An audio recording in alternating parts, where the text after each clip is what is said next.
What is up, everybody? We are back again live with the Baylands podcast with new episodes coming out every Saturday night. I'm your host, Juan Gutierrez, and I'm here with some very special guests of mine, some of my teammates on the cross country and track team. Here we go. We got Marco, Paulette, Grayson. And what are your guys' grade or year right now? I'm usually You're good. I'm Marco. I'm a junior. Sorry. sophomore. Academically a junior.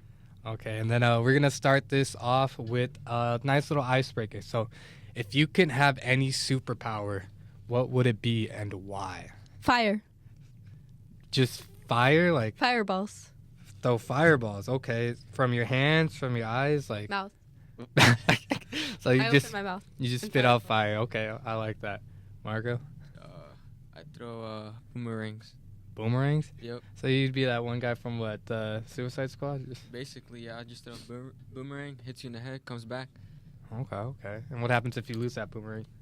You only got one, or you got two? No, I got multiple. All right, okay. And Gray? Telekinesis. Why that?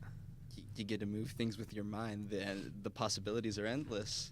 See, I feel like all those, they're great answers, but the only right answer is teleportation, y'all. How would you not want to? You know how much it costs to fly from here to Paulette, you know how much is it for like tickets going to California? Yeah, actually, I think I'm gonna change my mind. I think that's a good one. Well, I mean, no, don't make me persuade you. Like, I'm just saying me, but how much does it usually cost to go to California? I mean, the airline that I fly through is pretty cheap, but it's a lot of, it takes a long time to get home. I have to take 2 planes. And yeah, Grayson, don't you always take the train when you travel usually? Only in the winter, really. When it's spring or summer, then I usually take my car. And how long is that process usually? About 10 hours either way. See, and imagine just like wake up. Say if I love traveling. Say if I want to go to like Bali or Tokyo. Dog, I'm good. I could get in any movie, any festival, but but yeah, that's a little on mine. But all right, so what I want to start this off is what got you guys into sports or competing in general? Any of y'all can go. I guess I'll go first. Running specifically, some of my friends in middle school suggested it to me on kind of a whim, and I had nothing else going on, so I said, I'll give it a try. And then I tried out for track in 6th grade. Was not good at the high jump. They literally kicked me off. But my main events were running events, obviously, and then I just kind of continued that to the present day. Okay. What about y'all? Pizza. My dad used to run. Well, he still runs, but in middle school, he's like, "Oh, Paula, why don't you come to this Wednesday night running club?" I was like, "No, I don't want to go." He's like, "There's 2 groups, 6-mile and 3-mile group." He's like, "Why didn't you try the 3-mile group?" I was like, "I don't want to go." He comes back next week. He's like, "Oh, they have pizza every Wednesday." So I was like, "Oh, okay." So I go. I get there. They're like, "Okay, separate into your groups." Maybe 2 minutes into the run, I'm already complaining. I want to go back. Take me back, please. And so anyways, my dad is just like, "No, Paula, we have to try it." So anyways, I try it, walking, jogging, and then I get back, eat my pizza, go back the next week, and I find out they only have pizza once a month. And But he tricked you in with yeah. pizza. Damn. Okay, Marco. Well, I used to play like football because of my brothers, Yeah. and then the way I got into running is because my friend Mauricio, he's like, "Hey, you should come run cross country," and I was like, "Nah, I don't want to." And then he's like, "Bro, there'll be food there." I said, "Oh, I think I might have to go." And then he said, "Yeah, there's like multiple like things you could get, pizza as well and everything." And then I was like, "All right, I'm gonna go." And then I went, and then I had to run 3 miles as well. And I was like, "What? You didn't tell me 3 miles?" And then I ended up running. I won the race. Okay. And then I was like, dang, this was kind of fun, winning. Yeah. And I did it. It got worse and worse, because it got harder. but I liked it because I was better than most people. Damn, so food was y'all Yeah. y'all gateway in. But dang, for me it was just my dad brought me into it with wrestling, and it just kept me out of the house. So they didn't really have to pay to or get a babysitter, figure out who's gonna be watching me. So doing sports kind of was a little daycare for me, and then I just fell in love with the competition aspect. But real quick, like y'all know, I'm a Liquid IV athlete. I gotta do a little shout out, a little sponsorship for them. But Liquid IV is a hydration stick that hydrates you 2 times faster than water alone and gives you 3 times more electrolytes than regular sports drinks with 5 essential vitamins. As athletes, we are constantly putting our bodies through hell, which makes it necessary to get proper nutrition for the recovery process. With over 15 unique flavors, you can make hydrating tasteful and efficient. Some even have different properties like immune boost, energy, and sleep multiplier, caffeinated, and kombucha. So if y'all need quick hydration, something to keep you going, Liquid IV, go get it now. But back to what we were talking about. So yours was food, and There was no food. no food. But look at us here now. After the years of doing it, we are college athletes. We're here competing at NCAA or NSIC D2 school. What made you want to come to Minot specifically? Is there anything that stands out?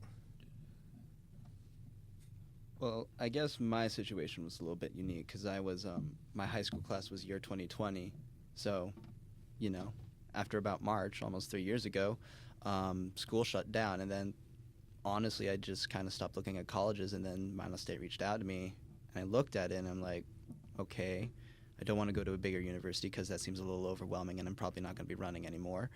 Also, the smaller schools that were in my state of Montana, were all very subject specific focused. If you wanted to do anything outside of an engineering degree, good luck with that. Yeah.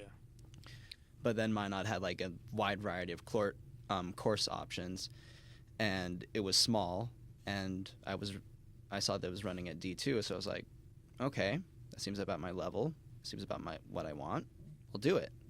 And it was an extremely late transfer. I think I got recruited by our throws coach at the time, no less, in late May. So. And the iconic voicemail of how you are accepted and told. We don't have it. One day I'll pull it up for one of the podcasts in the future. But he has an iconic voicemail of accepting the offer, and it's just too good to be true. But what about y'all? What brought you to good old Minot, North Dakota? I would say, well, not really much, but COVID. It was COVID year for me as well, like Grayson. Yeah. And then, I wasn't looking at much schools. I was already gonna give up on running, and Minot. Coach Mark, he texted me or called me, and he was like, "Hey, we have a scholarship here for you if you want to run for us." And I was like, "Yeah." I didn't even look at the school, nothing. I just came.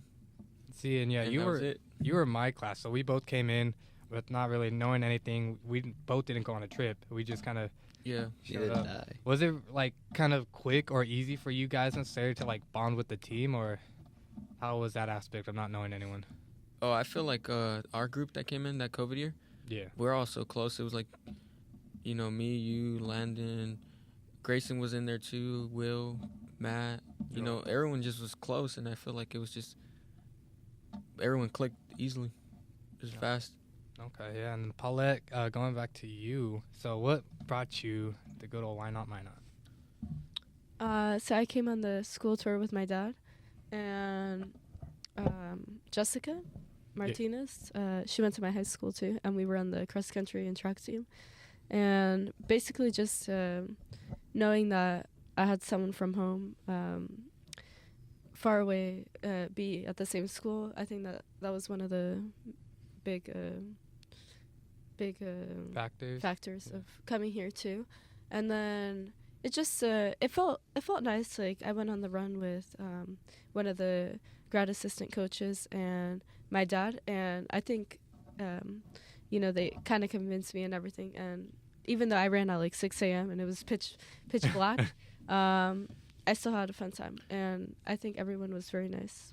See, and I think your dad was probably enjoying the trip like way more than you. He was just so happy. I remember I was talking to him, and he was just thrilled about the whole experience. And great dude, great.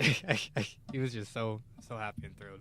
But I think another thing that most people take account too is affordability, because school can be expensive. Back when I was at San Jose, it was like $30K. I was like $12K debt within my first year. And, coming here, it only being like, what, 12, 11K? Plus scholarship and financial aid, like... No, it's actually like 6,000 a year to come Well, here. 6,000 a year? I thought it was 6,000 a semester. Yeah, I think it's 6,000. I thought it was 3,000. Nah, dog, it's like 6,000. Search it up. Come on. Dog, I could pull up the facts right now, but I'm pretty sure because it's average about 11 to 12 a year. Yeah. For real? Yeah. No, it's It like is. 3,000. No. No. Dyslexic. Dog, I don't know what you're on, but I'm pretty sure it's roughly like 11 to 13 for out-of-state students, and that's a main reason why you see a lot of people coming here from different areas. It's Different cultures. 8,000. Dang. In-state or out-of-state? It's the same. We There's get no all in- out-of-state tuition. Yeah, But it's 8,000. That's so cheap.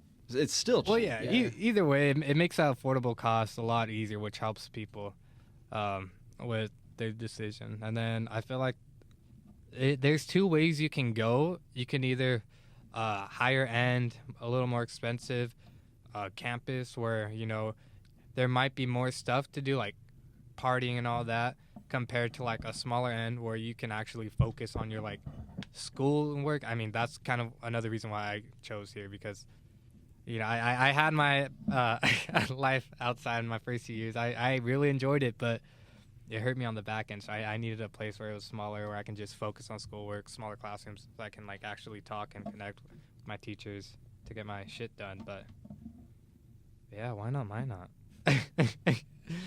And then if you can give advice or a tip, trick to anybody, any future person who's thinking about Minot, what would you tell them, whether it's good or bad? Don't all speak Definitely at once. pack warm. Pack warm. Definitely. Montana's pretty similar with like the weather, isn't it? Like Well, I come from the western part, so it's a lot less windy, so it feels warmer during the winter. yeah. And then Marco, you're from Colorado, so you kind of have similar stuff, but not as cold. Yeah, it's nothing like this for sure. Paulette, you're from California. How's that switch up? What was it like? I think the weather is like, it's bad, but you get used to it over time. But I think a piece of advice is start coming up with a list of things to do, like fun activities in the cold, because if you come from a warm place, it could get kind of hard for you to come up with some stuff to do. I mean, I feel like you got the necessary, like, we would do a lot of, like, sledding down, like, big mountains, snow fights, but half the time it's just too cold to even enjoy it. But for me, it's like the wind. The wind is crazy. But Marco, any last final tip, tricks? Yeah, definitely participate in all like school activities and stuff like that, because that's definitely like gonna provide an opportunity to do stuff without you like spending much money, and it'll be just like all different types of activities. Yeah. I mean, I hear that saying, like, where school is going to be what you make out of it. So if you choose to stay inside, like, and not really socialize, it's going to be boring, necessarily. But when you, like, go out, put yourself out there, do all the events and activities around that they have set up, like, it can be pretty fun. Like, we do bowling, dodgeball, what do you guys did the skiing? What Yeah, was I did it? the Yesterday. I did the was basketball as well. fun. But how was that skiing? Because, the skiing thing was another outlet that they give for students. Yeah, so I thought that was probably one of the best activities they've had this year. And you get to meet a lot of new people and, try new things. And I had never been skiing before, so I thought it was a fun experience, even though I kind of sucked. But Yeah, she did. but it's still fun, You can take they take the bus, and then you can meet new people and have fun. Yeah, but like things like this, it's free, accessible for students. You just got to go and put yourself out there. But I just want to say, you guys, thanks again for helping me out. Thank you for coming in, spending your time, helping me with this podcast. We are putting podcasts up every Saturday night, daily or weekly. So stay tuned for those. And yeah, thank you for tuning in to Bayland. Have a good one.